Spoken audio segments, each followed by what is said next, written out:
Data centers are these like massive warehouse buildings that have a lot of servers, and those servers need a lot of cooling all the time. Hi, I'm Zena Harris, a founder and entrepreneur working in the entertainment industry for more than 10 years now. And I'm Mark Rabin, a two-time founder and innovator in the energy tech industry and spent the last decade powering films, events, and festivals with renewable energy. Hello, everyone, and welcome to The Tie-In. Today, we are here with Kanika Sharma, a principal-level sustainability consultant at Introba, with over a decade of experience applying holistic, integrated sustainability approaches to the built environment, with a particular focus on embodied carbon and mechanical, electrical, and plumbing, or MEP, systems. And one thing which I think is interesting, and I hope we can dive into, is that you led the landmark research report, Hidden Emissions of the Cloud, which is a cross-firm multinational study examining the embodied carbon, not just operational energy, of data center cooling systems over a 60-year life cycle. You can tell we're a bit nerdy, so this is all very exciting for us. So welcome. Thank you. Thank you for having me. I'm excited to dig in. Hi, Kanika. So for folks who are not familiar, will you help us orient around what embodied carbon is and how that may actually touch into the industries that that data centers work within? Sure. So when we talk about whole life carbon of a built asset or a system, it's broken down into two different parts. So one is the operational carbon, which is the carbon emissions that are emitted when the building or the asset or the product is in use. So all the emissions that are emitted when we are burning fossil fuels, using a boiler as an example on our building.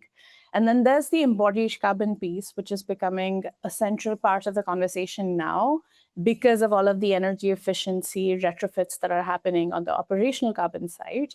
And so embodied carbon is all the emissions that are emitted during the production of the asset or the product in question. It's essentially the footprint of that building. So it includes everything from manufacturing the products that go into the building, from mining, from transportation of those products, from installation of those products in the building, to the repair and the replacement and the maintenance emissions, as well as the end of life disposal of that product in itself. So together, it considers, rightly so, like the whole life carbon emissions associated with the building asset. Mm-hmm, mm-hmm. And just because we love getting to know our guests just a little bit, I'm curious, what was the pathway you took, to get where you are right now? And, we did a little research and saw that you have an architecture background. So what was your journey, your pathway from, your architecture background to now doing research on data centers? Yeah, so I grew up in Delhi. And at the time when I was growing up, as a high school kid, Delhi was in its like sort of peak economic prosperity. So I was seeing like buildings popping up all the time and like in my neighborhood specifically. And for some reason, more than the design, I was really fascinated by the process of construction, building something out of nothing. Mm-hmm. And so that led me to kind of exploring that towards the later years in my high school, where I took up engineering, drawing, and tried to learn like architectural drafting, which then got me into an architecture school. And there I started to read about these like iconic architects, Norman Foster, Frank Lloyd Wright, Robert Venturi, Zaha Hadid. And I was introduced to the idea of form follows function and function follows form, like these two concepts around architecture or design. And very quickly, I learned that I actually do care more about the people inside the buildings than I do about the design itself. Because I felt like us as designers and architects hold the responsibility to not just shape the environment, but then the environment that we shape ultimately shapes how people feel in that space. So we should be making a positive impact in their lives rather than just having a really nice, pretty looking building, which is also important. But, in my head, it was more important to service or, have an impact on the people in itself. And so that led me to sustainable design. At that time, it was called green architecture, and it was like the new buzzword. So it was really hard for me to make a case for it in my architectural spaces. Like, what even is this? But I got through that and I found some really great mentors right out of my architecture school. I got to work with this fascinating architect, Mr. Sanjay Prakash, who was one of the pioneers of sustainable design architecture in India. And he really helped me develop this thinking around what sustainable design could be and how I personally can make an impact through my designs. So I worked in India for quite some time and then decided, okay, I want to now learn more about the technical side of sustainability because I'm not the only one who is a key stakeholder in this. There are other stakeholders that are decision makers around this. And how do I elevate my own thinking? So I came to the US. I did my master's in energy and environment from Harvard University. And that grad school gave me the opportunity to really open up and talk to you and take classes in the business school and policy school and like understand the holistic side of sustainability, so to speak. And so from that, over the years, I've had a few consulting jobs, but Introba really gave me the opportunity to spread my wings and, work with really great clients and big tech companies who had the money to innovate and the willingness to innovate. So I was fortunate enough to work on some really cool projects and sharpen my ability to talk to different stakeholders about the things that they care about. And one of the things that I really have embraced is this ability to have a zoom out 10,000 feet view of what sustainability is. As a consultant, I think that's really critical because I consider consultants as more of the conductors of all things. Like we want to bring people together around a common vision and sort of understand what they care about and what their priorities are for us to enable positive change. And so the conversation that kept happening over and over again was around data centers and seeing now that, we are in this race towards AGI, like we know that this is going to happen, the construction, and it's going to happen pretty rapidly. So what can we as consultants do, as sustainability consultants do to enable a more sustainable way of building that and enabling a more positive outlook towards data centers? Because as I was doing my research for the report, I found this really fascinating quote by a leader in Spain who was making a point that the cloud is not just this like abstract thing. It's embodied in the physical manifestation of data centers buildings, and data centers consume a lot of energy, they produce waste, they consume a lot of water. And most importantly, I think it's the impact on the community that sometimes gets missed. So while we are focused on reducing the energy and the water, how are we also focusing on reducing the impact on the people? And that whole conversation sort of led me to explore, with the help of many, many experts within the company, to this report that we ultimately led. Yeah. That's amazing. I'm in San Francisco here, and so the data centers are I'm in energy as well, and so a couple of years ago, energy was not cool, and then all of a sudden it's like speed to power. We need gigawatts. We need more power in Iowa than Iowa has, or whatever. Like these, and so maybe can you just talk us through again, so listeners to get clear on, what does that happen when I use like an AI assistant, or I use, ChatGPT or Claude to do stuff, or watch Netflix, or, how does that work physically from like the time that I use that on my computer or my phone? And then just talk us through the data center, because everybody just talks about, oh, we need big power for data centers, or we need, like Right. what you said, water. Just maybe break it down a little bit for listeners, because we're still just sort of Like, digging in there. if you don't live next to one, like, what Yeah. is a data center? Like, what's it Right. look like physically? Like, all of that is still Yeah. kind of mysterious to some people. Yeah. So in short, data centers are these like massive warehouse buildings that have a lot of servers inside their these like floor plates. The footprint of the building essentially is mostly servers. You have space for mechanical, electrical equipment. Plumbing is almost non-existent because data centers are not built for people. It's built to hold those servers. So you rarely have people working in those data centers. And because you don't have people, you are basically catering to the needs of what those servers require. And those servers need a lot of cooling all the time, because as you put in that prompt on your AI system or you are watching something on the cloud, it's connected to having all of that information that's held within that server to come to you. And that requires a lot of energy. And that's the reason why those servers are essentially emitting heat all the time. So if you consider a regular mechanical system and the function of that mechanical system in a house it is again to extract the heat out of the space, and that's how it cools the space. And in a traditional home or a traditional office, you are extracting heat to make it thermally comfortable for the human body. So we don't require frigid temperatures or really cold spaces to feel comfortable. We can feel reasonably comfortable in like a 72-degree environment.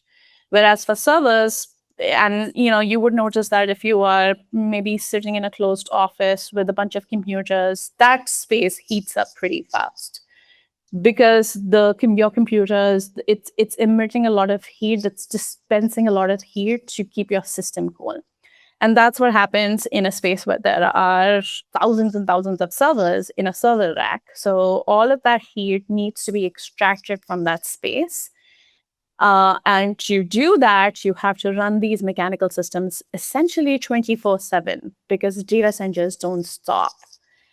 And while you're doing that, the system in itself, it has to have some kind of like a backup power to make sure that it doesn't stop. There has to be redundancy built into that system so it doesn't stop. And all of that leads to a tremendous amount of energy usage. And that's what is operational energy. And that's what emits operational carbon emissions.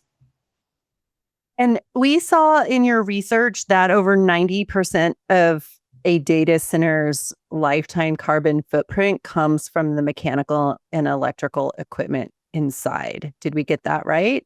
So that's the embodied carbon. That's the embodied carbon. Portion. Yeah. So again, if you zoom out altogether to look at the whole life carbon story of a data center, embodied carbon is maybe 7% of the overall pie, because over the life of the 60-year of data center, it's predominantly operational carbon emissions that are emitted just by the sheer amount of energy that's needed to operate the data center.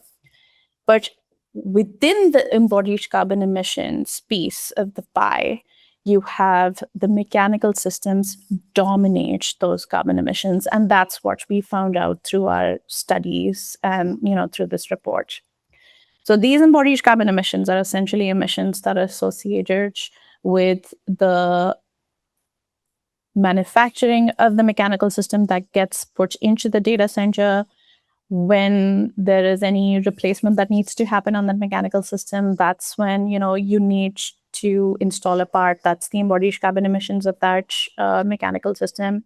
And then anytime you have to dispose of that system, even refrigerant leakage. So refrigerants are a big conversation in the industry, and we are now moving towards, because there's enough knowledge around it, that we are moving towards more natural refrigerants or refrigerants that have a lower global warming potential. But when we used to talk about efficient mechanical systems previously, by default, it was a VRF system, which is a variable refrigerant flow system.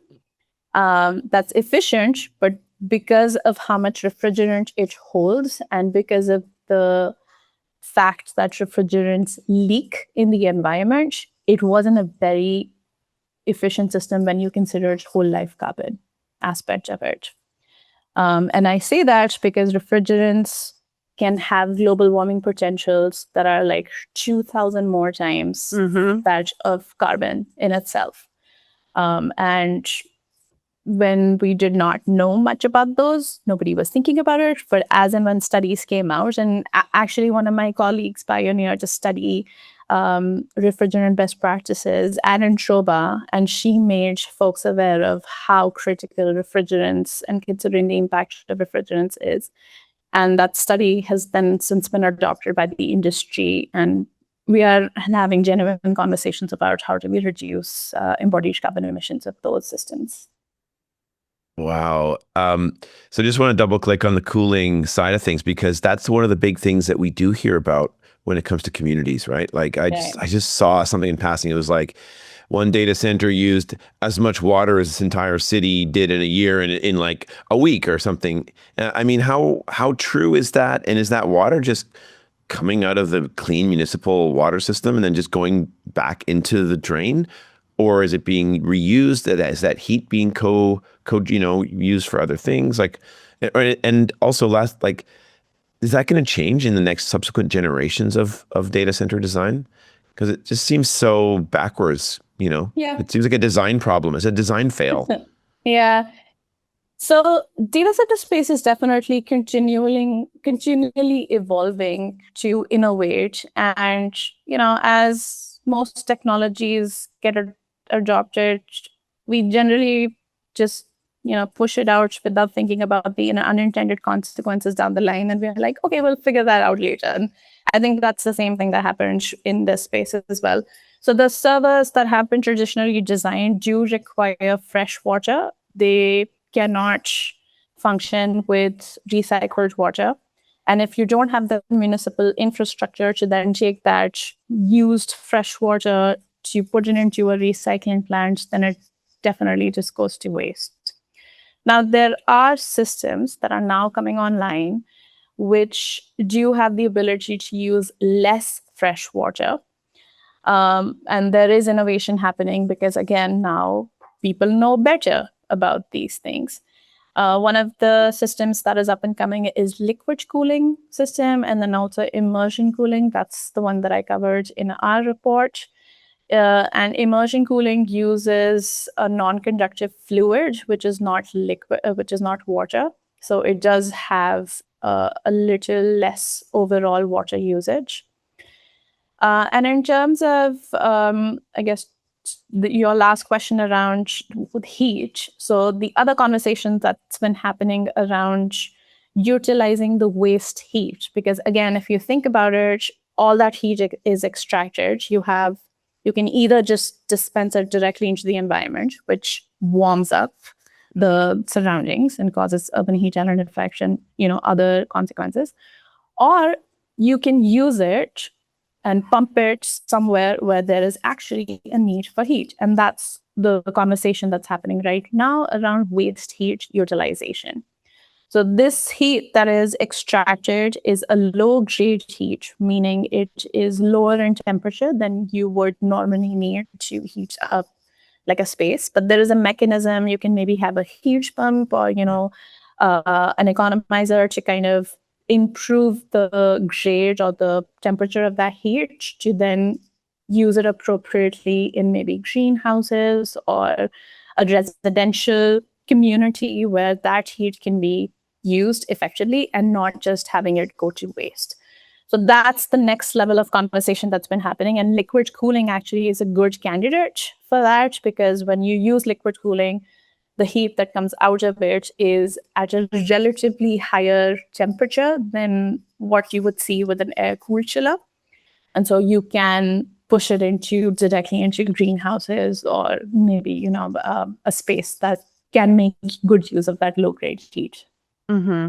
And you mentioned immersion cooling, but we saw in the report that immersion cooling carried the lowest embodied carbon of the three systems that you tested, but it also cost more. Much more. Yeah. And how does that? Yeah. What's going on with there?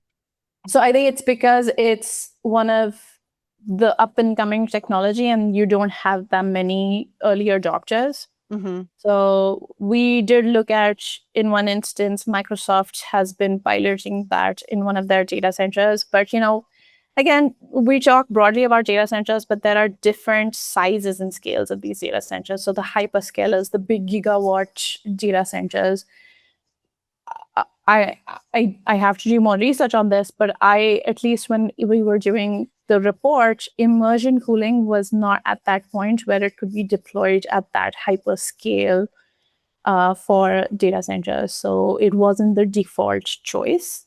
Right. But you could pilot it in maybe like an edge data center, which is a much smaller data center. So that was adoptable.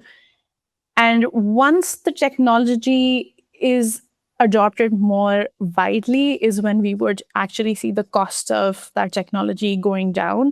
It's just not there yet. Mm-hmm. And I think liquid cooling might surpass now immersion cooling adoption because the people are seeing a lot of benefits coming out of liquid cooling. Mm-hmm. But like I said, it's such an ever evolving field. And, now again, the conversations that are happening around how do we use AI to optimize our mechanical systems to then, have these data centers make us use AI. So it's exactly. like this whole it's a feedback loop. Yes, exactly. Yeah. Yeah. Oh, wow. And then, I mean, it's like, but it touches every one of our lives now, right? I mean, every one of our industries.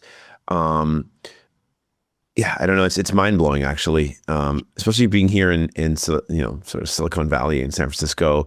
But it's not just limited to here; it's literally everywhere, and globally too, right? I mean, it's growing globally. But what?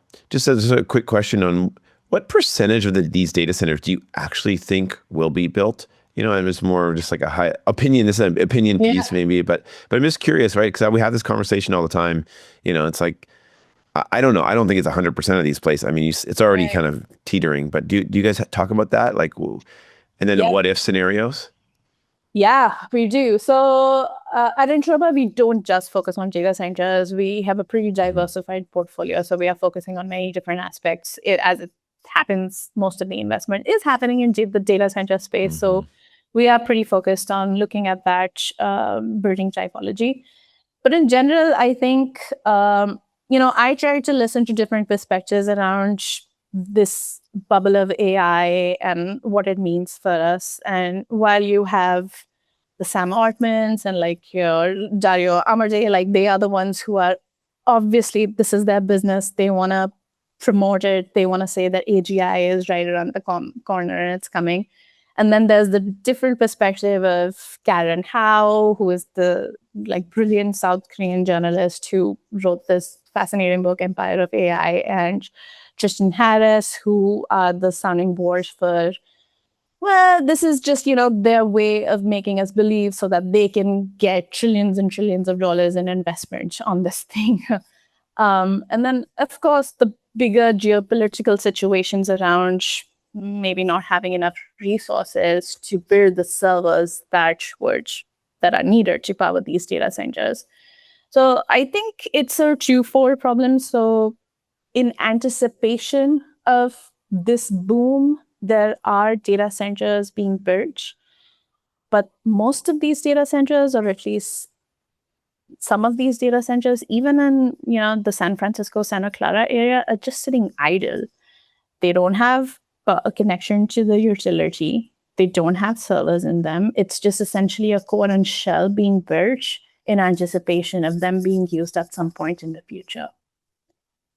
And if there is, an escalation of this global, geopolitical tension, then there may be a scenario where we could see funding go down But at this point, at least the big plans that we are hearing about, they already have proven funding to go ahead with the data center, the warehouse build. Whether or not it will be connected to the utility and whether or not it would actually have the servers is, I think, still questionable. Yeah. Yeah. Like, I mean, even if 30% of the data centers do get built that are in the pipeline, I mean, that's an astronomical volume or Yeah. number of data centers and require, a rethink of the entire aging power infrastructure Right. at the grid level. Yeah. I think we're going to see, there's going to be these huge main data centers, but I mean, I think we're going to go just like energy is going, right, to a distributed generation. And, there's probably going to be like smaller micro data centers spread out around, maybe like the huge centralized ones as well. But I have to hope that we're going to find and evolve into sort of slightly more efficient data center nodes that can then actually leverage that spare capacity on the grid. Yeah. That's kind of, I'm thinking about that as well. And then there's also like, solid state transformers. I mean, like those are all, so there's new technologies that are kind of coming online to help manage that power better. And nuclear fusion is another big one that everybody's, Yeah, so there's a lot of naysayers out there, but I mean, at the same time, I mean, the impact here is going to be incredible for humanity. So yeah, it's fun to think about. Yeah, it is. And I think what we were trying to do through our research is provide a perspective that not many people are really thinking about. Like for operational carbon, it's a clear case of ROI. Like, the more energy you save, the more money you save. But with embodied carbon, it becomes a little like a harder conversation to have because there's no direct ROI that you see. However, that leads to the bigger question of how do we as a society want to view, the negative impact that we may have on community. That is, an embodied carbon especially, I think, touches on that because we're not just thinking of the site and the building, we are thinking about the supply chain.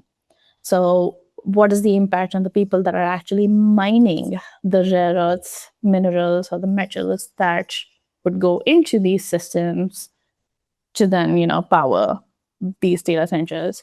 So it's a bigger question. It's a more like systems thinking view. And that definitely opens up a bigger conversation around what is the value that we are providing and how do we make sure that that value is not just limited to the people that are utilizing the technology, but also helping build the technology. And on that supply chain part of it, when you were doing this research, you went to manufacturers and asked them for, information on their process and equipment and whatnot. And like, what was the response? Did you get that data? Like, was it easy to get, or how did you approach it? Not easy to get. Okay. So I think, again, embodied carbon conversations have been happening for a while.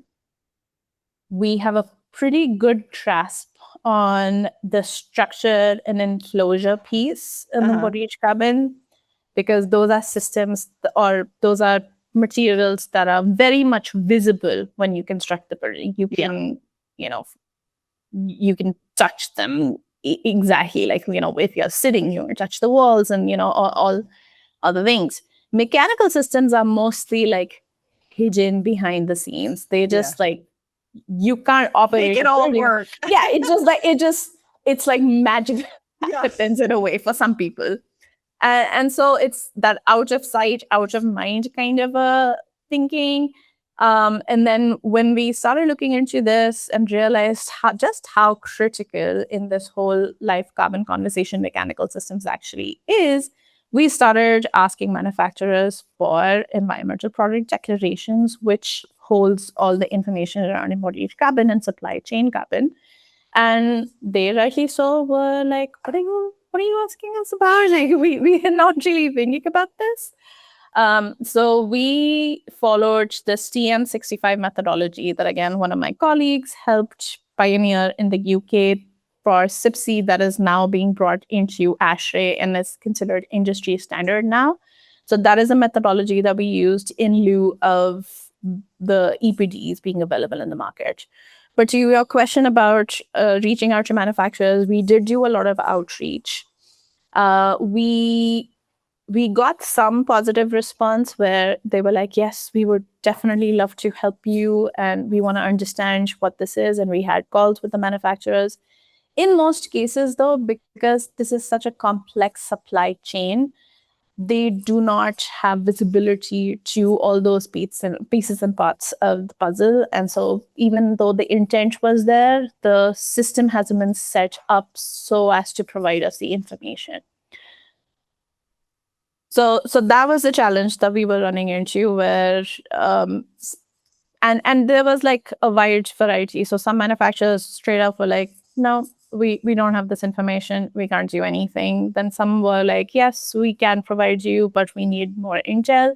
And then there's also like, yes, here you go. We have been collecting this information. So we did come across all three, but in general, I think when we shared the results of this study and TM65 with them, they were more inclined to then go and investigate what the actual impacts were, because this TM65 methodology is based on very conservative estimates.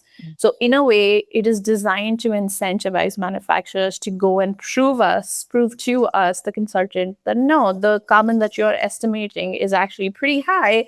And we don't have that much carbon in the whole supply chain. Mm-hmm. So we were trying to work both systems and try to see, where we can make reasonable assumptions that would also challenge the industry norms and incentivize manufacturers to provide us the information. Yeah, that was what I was going to ask, like what the ripple effect of the report is. And I assume it sparked conversation around this.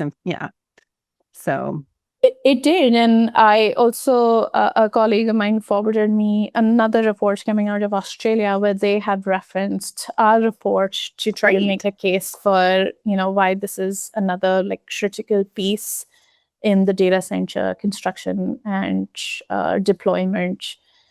And there's a lot of activity happening, like you said, all around the world globally. So APAC is really getting into the data centers market, and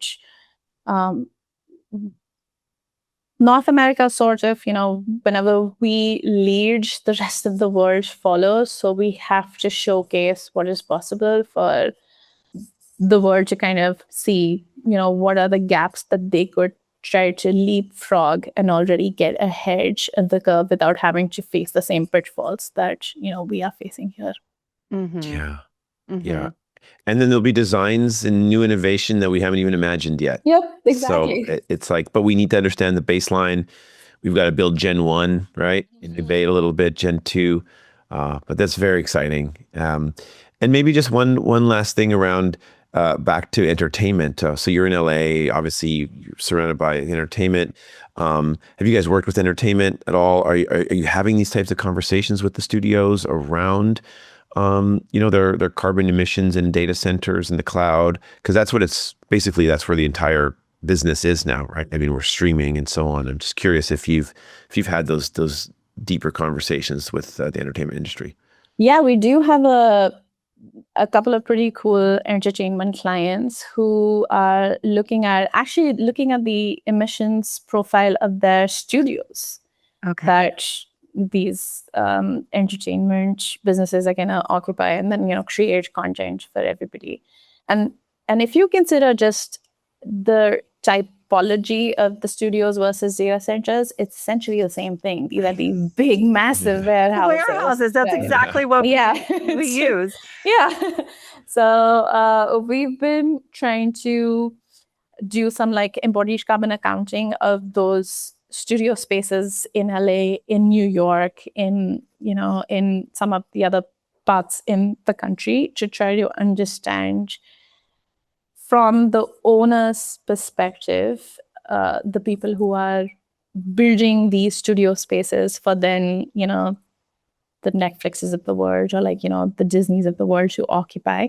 What can they do on their end to first and foremost reduce the upfront embodied carbon of the spaces so that it becomes a little more efficient from the get-go in terms of its whole life carbon emissions. And then obviously we look at it from the perspective of adding solar panels and other renewables to it as well, because if you think about it, even adding solar panels adds embodied carbon. So we don't want to solve one problem but have an unintended consequence on the other side. So we are considering that whole systems thinking perspective and creating solutions that would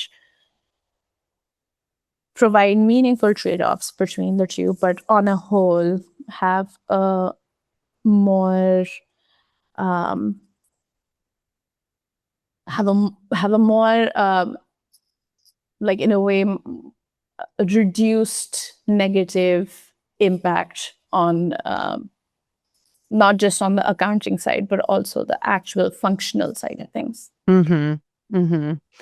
Wow. Well, this honestly has been a really fascinating conversation. I've learned a lot. I think the report is great. We'll put a link to it in the show notes. Congratulations on that. Seems like just a big piece of work. And I can imagine, takes a lot of effort to do.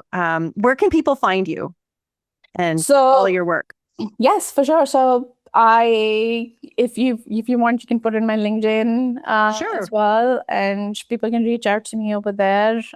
If you go onto the Introba website, you will find my email, direct link. You can contact me there, and I'm happy to have more conversations about this. I work with a tremendous team of experts and really, really smart people who are really deeply passionate about this and are having conversations every day on how to solve these big things. So we are trying to do the best that we can and would welcome any collaboration from anybody who is equally passionate to work with us on these things. And that was one of our biggest call to action in this report is we cannot solve this on our own. We need people to work with us. We need collaborators who share the same passion and enthusiasm to get this done. And together we can move the needle. So we really need to work together. So if anybody who wants to reach out, happy to have a conversation. And thank you to you both for reaching out and talking about this. Thank you so much. This has been great. And don't forget to like and subscribe, everybody. Share this with your friends. The Tie-In Podcast coming at you. Hey, everybody. Thank you so much for listening. We'd love for you to like, subscribe, and share. We do this because we love doing it. We believe in what we're doing, and we believe in the amazing guests that we have. So please share this with a friend and a colleague and spread the word. Our designer is Aaliyah Kane. Music is by Peter Chapman. Social media is by Sharon Ewan. Our editor and producer is Rachel Werbel.